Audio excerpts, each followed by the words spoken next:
The lock on the workshop door wasn't mine, and the sign above it no longer had my name on it. I stood there with my key still in my hand, turning it once, then again, hoping it was some kind of mistake. It wasn't. Inside that building were my tools, my savings, and months of work I couldn't replace. And the man who could explain all of it was the same one who had helped me build the place from the ground up. My name is Harold Whitaker, and I was 72 years old when I decided I still had one good start left in me. I lived in Akron, Ohio, in the same small brick house my late wife, Elaine, and I bought back in 1978. After she passed, the house got too quiet. The refrigerator hummed louder. The hallway seemed longer. Even my morning coffee tasted like something unfinished. For 46 years, I had worked with my hands. Cabinets, porch railings, dining tables, little repair jobs nobody else wanted. I was not rich, but I was careful. Elaine used to say I could turn a crooked board into something worth keeping. After she died, I stopped taking jobs for a while. I told my daughter, Marcy, I was resting, but the truth was I was disappearing one day at a time. Then Eddie Lawson came back into my life. Eddie and I had been friends since high school. He was loud where I was quiet, charming where I was steady. Back in our 20s, we had talked about opening a shop together, but life got in the way. Kids, bills, marriages, bad knees. When he showed up at my door one rainy March afternoon with 2 coffees and that old crooked grin, I felt 25 again for about 5 minutes. "Harold," he said, sitting at my kitchen table like he still owned half the memories in the room, "we ain't dead yet." That was how it started. We found an old rental space on the south side of Akron, a narrow cinderblock building that used to be a lawn mower repair shop. It smelled like oil, dust, and mice. To me, it smelled like purpose. I put in most of the money, nearly $38,000 from savings Elaine and I had built slowly over decades. Eddie said his money was tied up for the moment, but he had contacts, energy, and business sense. Marcy hated it. She stood in that empty shop with her arms crossed and said, "Dad, I don't trust him."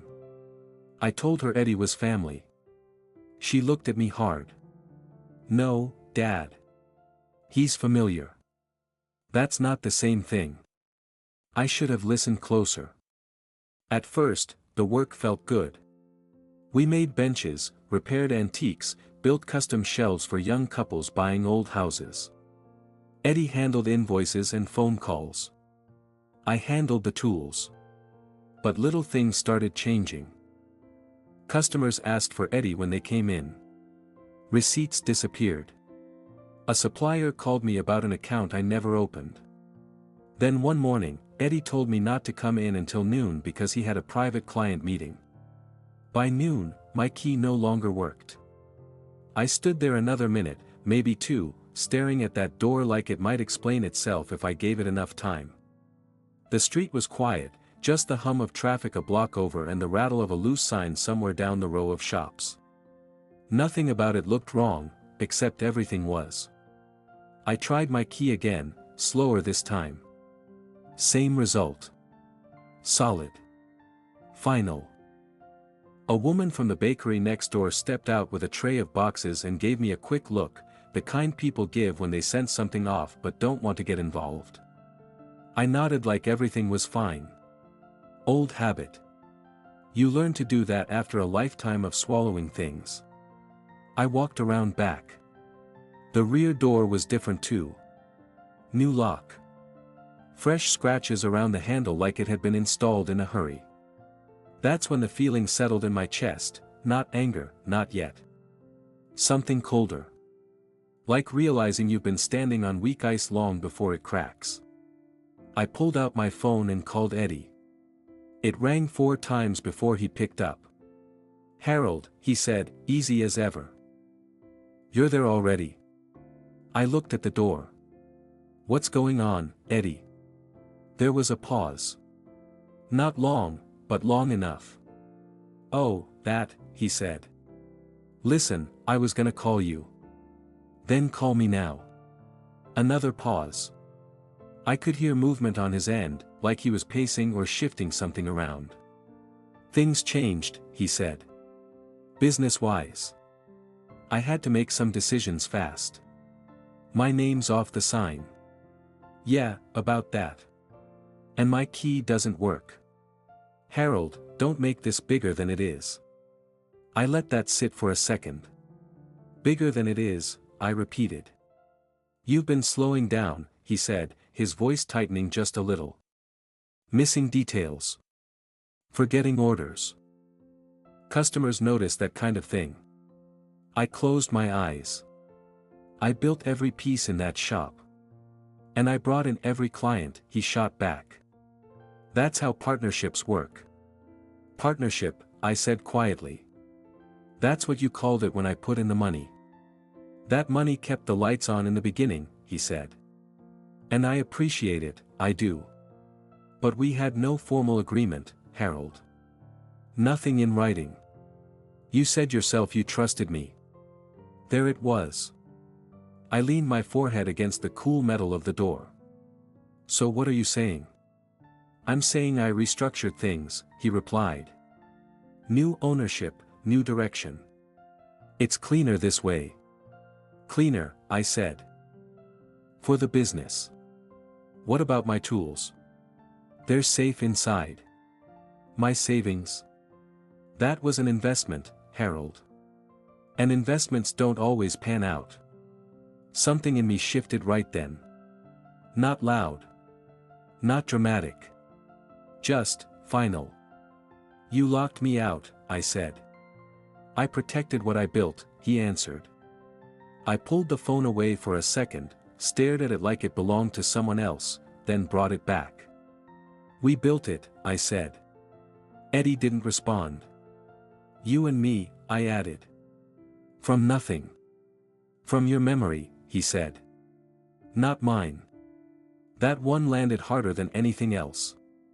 I straightened up slowly, feeling every year in my back and shoulders. Open the door, Eddie. I can't do that. You won't do that. Silence again. I'll figure something out for you, he said finally. Maybe a payout once things stabilize. A few thousand. Fair for what you put in at this stage. I almost laughed, but it didn't come out. Keep it, I said. Don't be like that. I said keep it. I hung up before he could say anything else. I stood there a while longer, then turned and walked back to my truck. The seat creaked when I got in, same as it always had. I rested my hands on the steering wheel and just sat there, looking at the building through the windshield. That shop wasn't just wood and tools, it was the first thing I had cared about since Elaine died. And just like that, it was gone. When I got home, Marcy was already sitting on my porch. She took one look at my face and didn't ask how my day went. She just said, "He did it, didn't he?" I nodded once. She closed her eyes, slow and steady. Then she stood up, stepped closer, and said something I wasn't ready to hear. "Dad, there's something you need to know about Eddie." And the way she said it told me this wasn't the beginning of the problem, it was the middle of it. Marcy didn't come inside right away. She stayed there on the porch, arms folded, like she was holding something heavy she didn't know how to set down. "What is it?" I asked. She looked at me for a long second, then said, "I didn't want to say anything before because I knew how much this meant to you, but I ran into Eddie 3 weeks ago. That caught me off guard." "Where?" "Downtown. Outside a bank." She hesitated. "He wasn't alone." I felt my stomach tighten just a little. "Who was he with?" "A man in a suit." They were arguing. Not loud, but tense. I only caught a piece of it, something about paperwork and ownership. I leaned back against the doorframe. "Ownership of what?" She shook her head. "I don't know." But when Eddie saw me, he changed completely. Smiled, asked about you, said everything was going great at the shop. Like nothing was wrong. I let out a slow breath. He never mentioned any of that. I figured he wouldn't, she said quietly. Dad. I think he's been planning this longer than you realize. That word, planning, it stuck with me. I went inside and sat down at the kitchen table. Same chair I'd been sitting in when Eddie first pitched the idea months ago. Back then, it felt like a second chance. Now it felt like a setup I had walked into with both eyes open and still didn't see. Marcy followed me in but didn't sit. Did you sign anything? She asked. No, I said. Nothing formal. Nothing at all. We talked. Agreed. That was it. She pressed her lips together. Dad, that's not a partnership. That's a handshake he could walk away from. I know that now. The room went quiet. The clock on the wall ticked louder than it should have. After a minute, I stood up and went to the small desk by the window. I kept a folder there, receipts, notes, sketches. Everything from the shop. I opened it and started flipping through. Invoices with my handwriting. Supply lists. Measurements for projects I'd built piece by piece. And then something caught my eye. A printed document I didn't remember putting there. I pulled it out. It was a copy, not signed by me, but definitely official looking. At the top, in bold letters, it read. Whitaker and Lawson Custom Works, Operating Structure. My name was on it. So was Eddie's. But under ownership allocation, my name wasn't listed as a partner. It said, Initial Contributor. I stared at that line for a long time. Marcy stepped closer. What is that?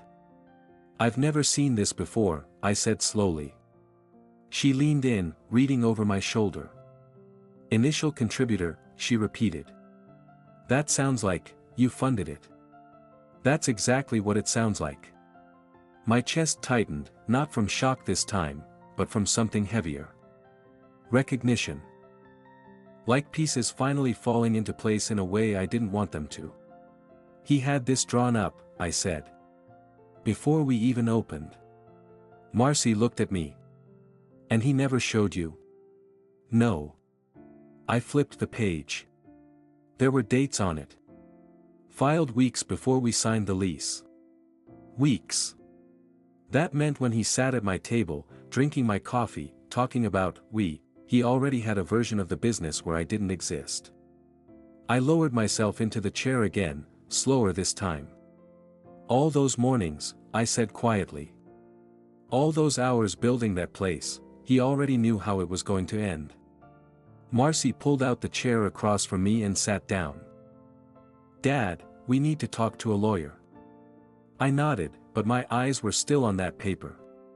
Because something about it didn't sit right, even beyond the obvious. There was a third name listed at the bottom. Not mine. Not Eddie's. A company. Lawson Industrial Holdings LLC. I frowned. What the hell is this? Marcy leaned forward again. That's not a small workshop name. No, I said slowly. That's something bigger. And in that moment, it hit me. This was never just a little shop between two old friends. I had been brought into something I didn't understand. And now I was standing outside of it, with nothing, while Eddie was inside running something much larger than he ever told me. And the worst part was, I still didn't know why. That night, I didn't sleep. I sat in my chair by the window, that same old chair Elaine used to complain about because the springs squeaked every time I shifted my weight. The house was quiet again, but not the same kind of quiet.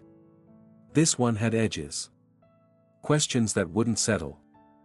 I kept that paper in my hands, reading it over and over like it might change if I looked at it long enough. Initial contributor. Not partner. Not co-owner. Not even employee. Just, the man who paid to get it started. Around 3 in the morning, I made coffee I didn't need and stood at the sink, staring out into the dark yard. That's when something else came back to me, something small I hadn't paid attention to at the time. Eddie had insisted on handling the lease. Said it was easier.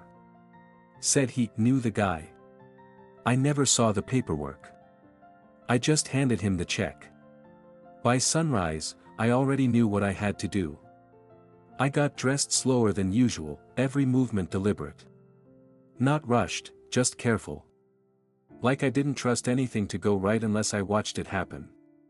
Marcy drove me downtown to a small law office she found that morning. A man named Daniel Reeves. Mid-40s, plain suit, steady voice. The kind of person who didn't waste words. He read everything without interrupting. The paper. The receipts. My notes. When he finished, he leaned back slightly and looked at me, not unkind, but direct. "Mr. Whitaker," he said, "you were never listed as an owner." I nodded. I figured as much. "You were positioned as a financial contributor to an entity already established," he continued. "This company, Lawson Industrial Holdings, that's the actual owner of the workshop. I've never even heard of it." "That doesn't surprise me." Marcy leaned forward. "So what does that mean for him?" Daniel folded his hands. "It means, legally, Mr. Lawson structured this so he could remove you at any time, which he has now done." The words landed heavy, but not unexpected. "What about my money?" I asked. He paused, just long enough to tell me I wasn't going to like the answer. "That depends on whether we can prove misrepresentation," he said. "If he led you to believe you were entering a partnership while concealing the actual ownership structure, there may be a case." "Maybe," Marcy repeated. "It's not simple," Daniel said. "We'd need evidence. Communications. Witnesses. Anything that shows intent to mislead." I thought about all those mornings. The conversations. The promises. None of it written down. Just words between two men who had known each other 50 years. "I trusted him," I said quietly. Daniel gave a small nod. "That's often what people rely on in situations like this." The room went quiet for a moment. Then Marcy asked, "What about the tools?" "Those are his." Daniel looked at me. "Do you have proof of purchase?" "Some," I said. "Not all." "Then we can attempt to recover them.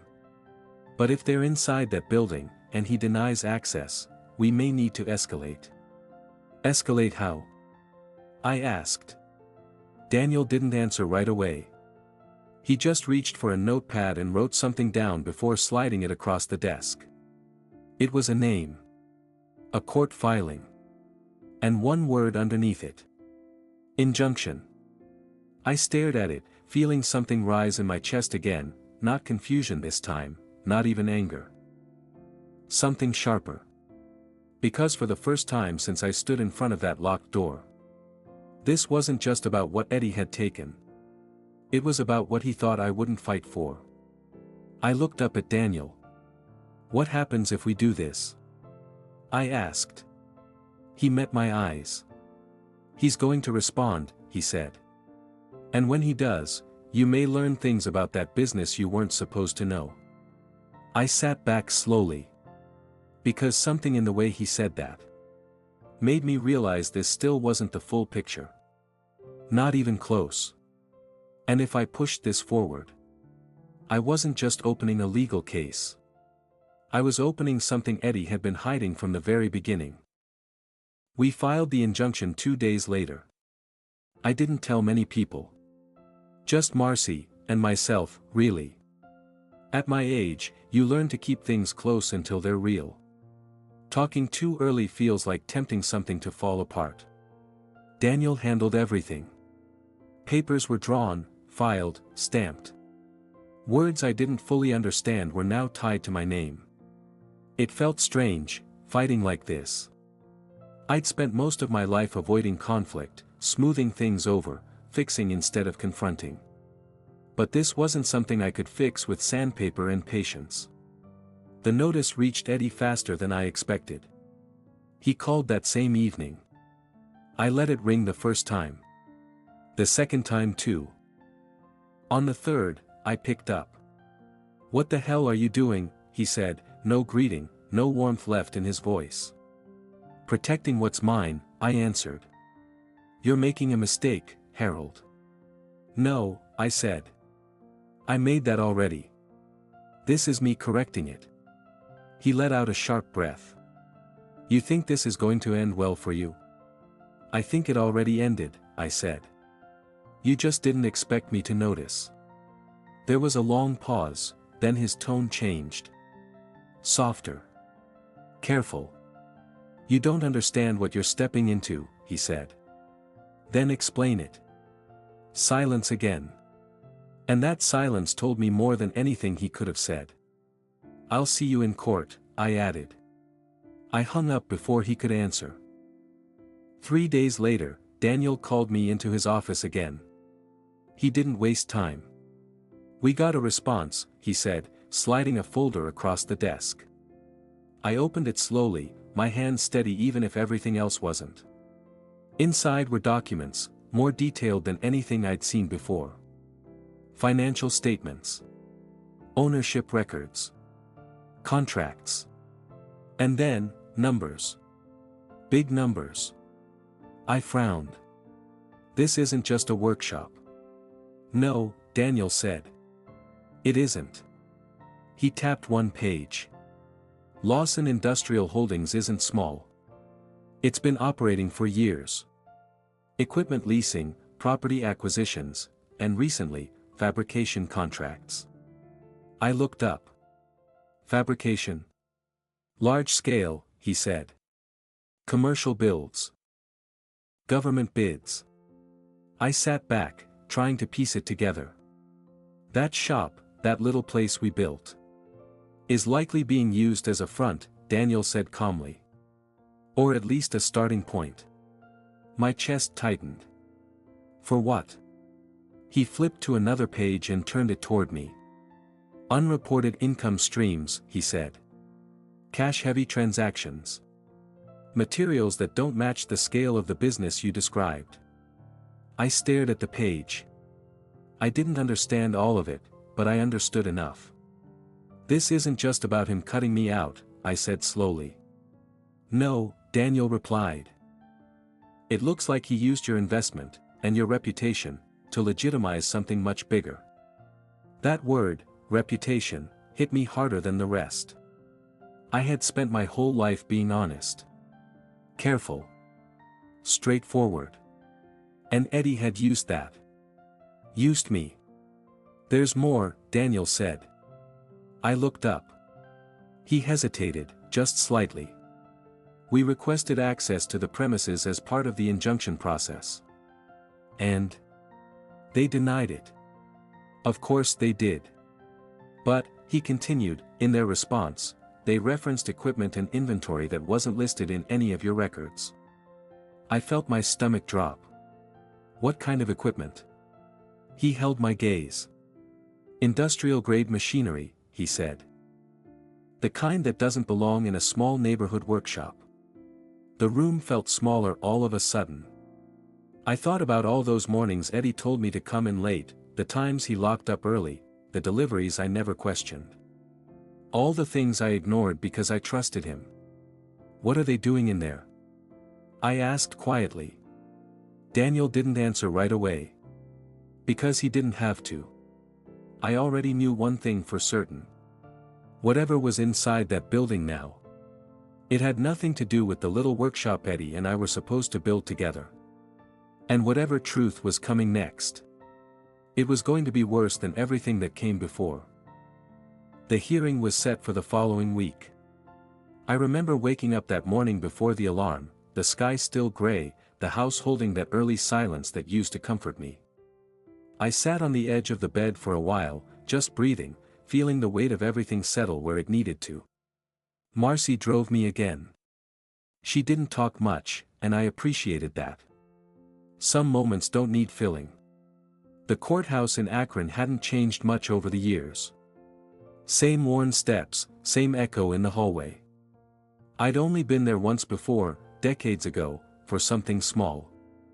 This felt different. Heavier. Like I wasn't just showing up to argue a point. I was walking into something that had already been set in motion long before I understood it. Eddie was already there. Standing near the far wall, dressed sharper than I'd ever seen him. New suit, polished shoes. He looked like a man who belonged in that building, not like the one who used to sweep sawdust off a concrete floor beside me. He saw me. Held my gaze. For a second, I thought he might walk over. He didn't. We went inside. I won't pretend I understood everything that was said in that room. Lawyers spoke in careful sentences, papers moved back and forth, objections came and went like weather. But there were moments, clear ones, that cut through all of it. Daniel stood and spoke about misrepresentation. About trust. About a man who invested his life savings under the belief he was building something honest. Eddie's lawyer stood and talked about structure. About agreements that didn't exist. About a business that had always been properly owned and documented. Two versions of the same story. Only one of them had paper behind it. At one point, the judge asked a simple question. "Mr. Lawson," he said, looking directly at Eddie, "did you ever explicitly inform Mr. Whitaker that he held no ownership in this business?" The room went still. Eddie shifted slightly, just enough for me to see it. "No," he said. That word hung there. Small. Quiet. Final. Something moved through me then, not victory, not even satisfaction.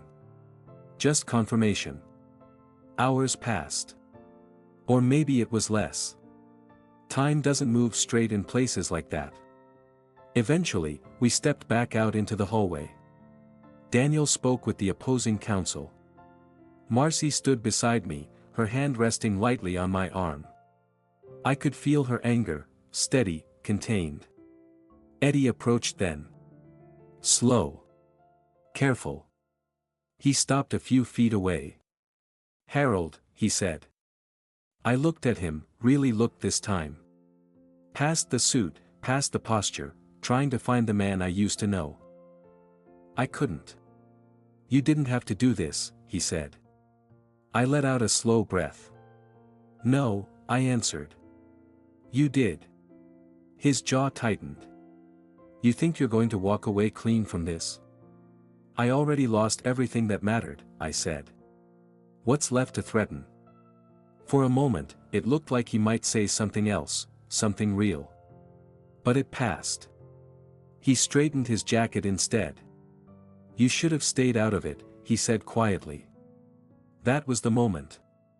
Not loud. Not dramatic. Just a sentence that didn't belong in a simple business dispute. I felt it settle deep, deeper than anything else he'd said. Because it told me something I hadn't fully accepted until then. This was never just about money. Never just about a shop. I watched him turn and walk down the hallway, disappearing around the corner like a man who still had somewhere to be. And I stood there, in that same worn building, holding on to one clear, steady thought. I hadn't lost that workshop when he changed the locks. I had lost it long before that. The moment I trusted a man who was already building something I was never meant to see. And somewhere behind those doors, behind those papers, behind everything that had just come to light, there was still something unfinished. Something Eddie was protecting. Something I had stepped into. Without ever being invited.